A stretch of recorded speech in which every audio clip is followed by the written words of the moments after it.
Welcome in, listener. You're listening to a segment from the Slumpbuster podcast with Ju-Ju Dre. Find the full episode on Spotify, iTunes, the Google Play Store, or our YouTube channel. Enjoy.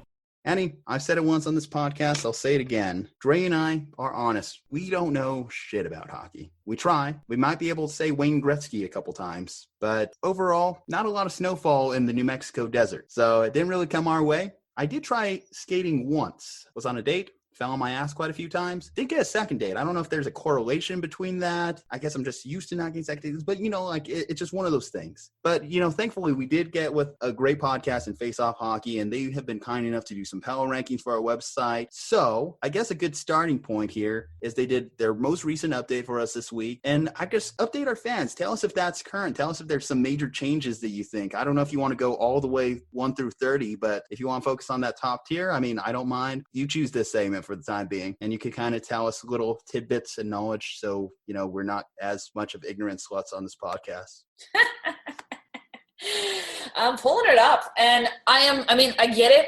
For the most part, the top tier I agree with wholeheartedly. The funny thing about hockey, and also the funny thing about sports, I guess, in general, is the postseason, the playoffs come, and it's just, you can see the 8th seed win the Stanley Cup. Last year the Blues, come New Year's Eve, or actually New Year's Day, they were last in the league. And they come up, squeeze through the playoffs, and ended up winning the Stanley Cup. So as far as, regular season rankings go, the Tampa Bay Lightning are constantly in the top, have great players, but can't seem to get the job done. They were sort of like the Washington Capitals were for the longest time until they won the Cup in 2018. But these are pretty fair rankings. The guys you have over there know what they're talking about. I would have to give my official stamp of approval. Michael the Cat Cacamino did throw in some interesting tidbits to us the last time he was on the podcast, like some stories that have come and developed throughout the league. So on this list, you see Dallas Stars are a top 10 team. The Vegas Golden Knights have jumped into the top 10. Those are two franchises that had issues with firing their coach. How do you think they kind of rebounded? Because we mentioned that they're kind of pivotal. So we mentioned the Southwest hockey scene isn't the greatest, but having teams like this can really elevate in an area.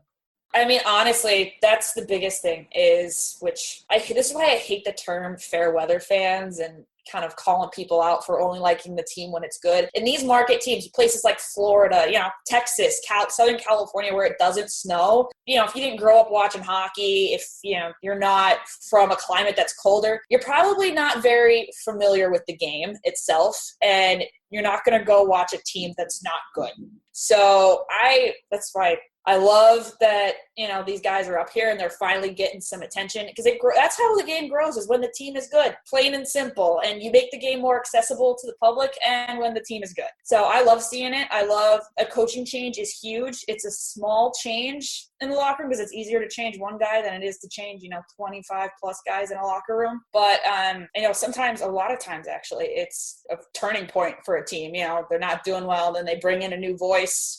Sometimes you just get tired of hearing the same, not tired, I want to say, but, you hear the same voice over and over again, and things aren't working, and time for something new, a new spark, and it works. Especially with the Dallas Stars situation is just unfortunate, with the former head coach having issues with alcohol, and obviously wish him the best in recovery and getting back and healthy. But seeing them, it's tough to see. Since the realignment, we're not Pacific Division rivals anymore, but seeing the Stars do well. They do have one of my favorite Anaheim Ducks is Corey Perry, who, I don't know if you guys watched the Winter Classic this year. He got kicked out in the first 5 minutes, just as Corey Perry does. That's what he does. He pisses people off and he scores goals. But I love the only thing I wish for the Dallas Stars is that they bring back the old uniforms.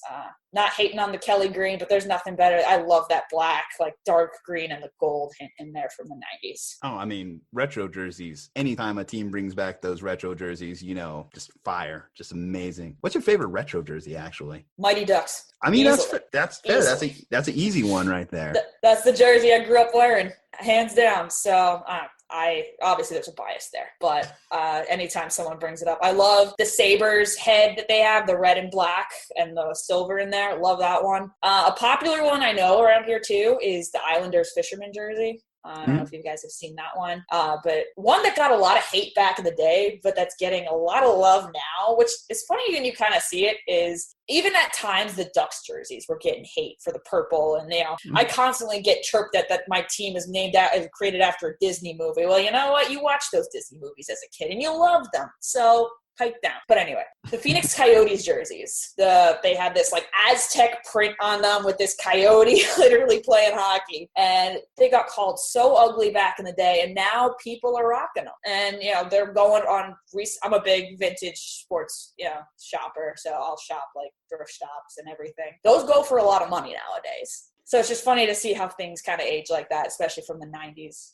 Yeah, no, I mean, people also like even like stuff like the Tampa Bay Bucks creamsicle uniforms. People used to hate them. I remember watching old NFL films. People said these are literally the ugliest jerseys imaginable, and those have taken off. I guess with that said, is there like any like major stories from the hockey season that we maybe skipped on? I know David Ayres was one that I meant to mention it on the show because I thought it was like insane that a 40-year-old Zamboni driver just happens to come into the game and win it for his team. There's no comp in any other sport. There is nothing quite like that headline. And definitely I'd be interested to hear your take on it. I did notice you mentioned someone else in your last podcast, actually, that overtook the David Ayres story. And I'd love to hear your takes on both of them.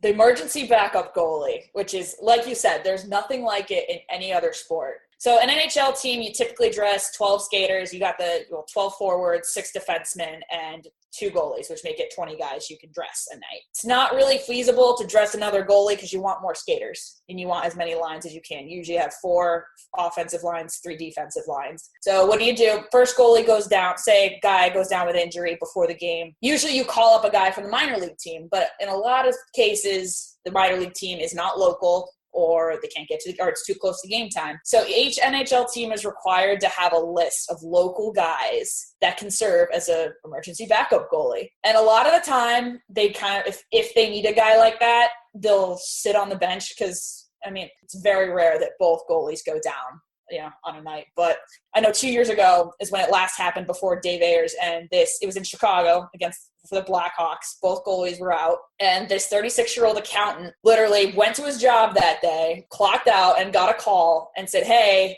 the Chicago Blackhawks need you tonight in goal." I mean, just if you're a guy that plays, men's league 2 nights a week like my old man does, like this guy's from Chicago where the Blackhawks are pretty much everything. Like that's your dream. Like what dude doesn't dream about his team calling him up and saying, "Man, we need you in net tonight." So with Dave Ayres, I mean, it's just one of those little, I personally love these stories because it's a nice, we can all kind of relate to that dream of one day. Like it's like a Disney movie almost. And kind of bringing a little bit of fun and relatability into it, where this normal guy ends up stopping 8 shots in the third period and helping the team win a pivotal playoff game nonetheless. The Carolina Hurricanes are in a very tight division race right now with 1 month of the season left. So, and from what I hear from these guys, were nothing but just so great to him. I mean, imagine being asked to come in, any other sport, and saying, "Hey, we need you to take a few free throws for us. We need you to get on the offensive line."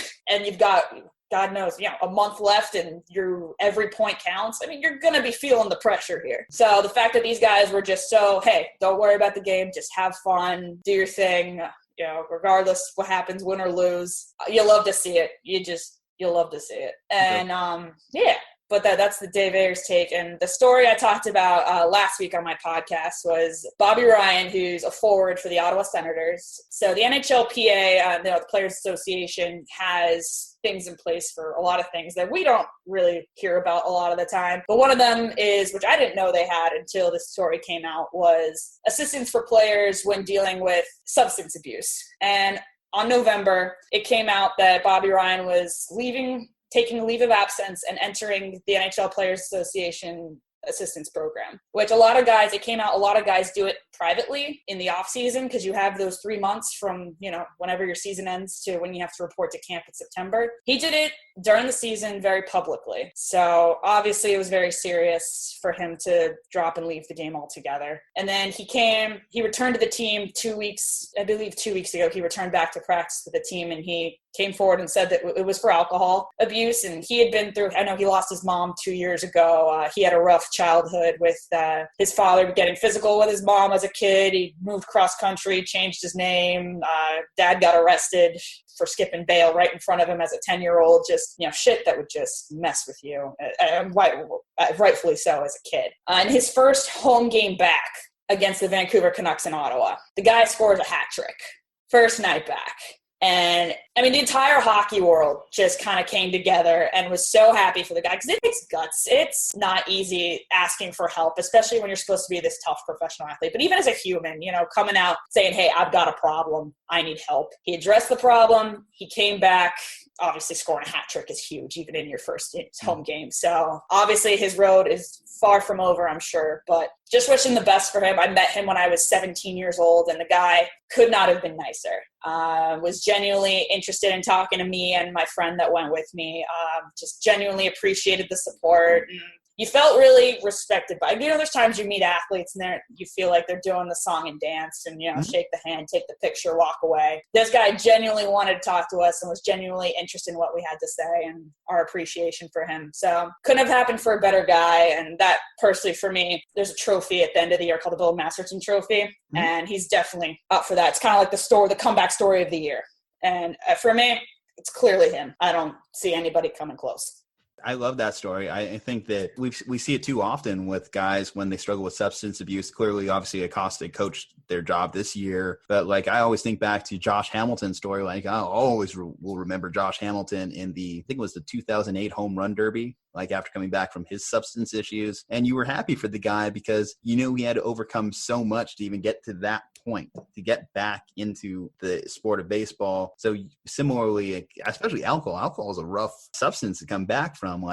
Too often people, since it is legal, since it is easily accessible as opposed to other potential routes you could go, when people hit that spiral, when people get too into it, it's almost impossible to come back from. And then to add to that, of course, even if you do try and stop cold turkey, some people have passed via that way. Amy Winehouse, random name for the past, but she struggled with alcohol dependency. And when she cut cold turkey, that's when she passed. Yeah, it's impressive that, especially from a professional athlete, to go back in there against other professional athletes and ball out, hit a hat trick.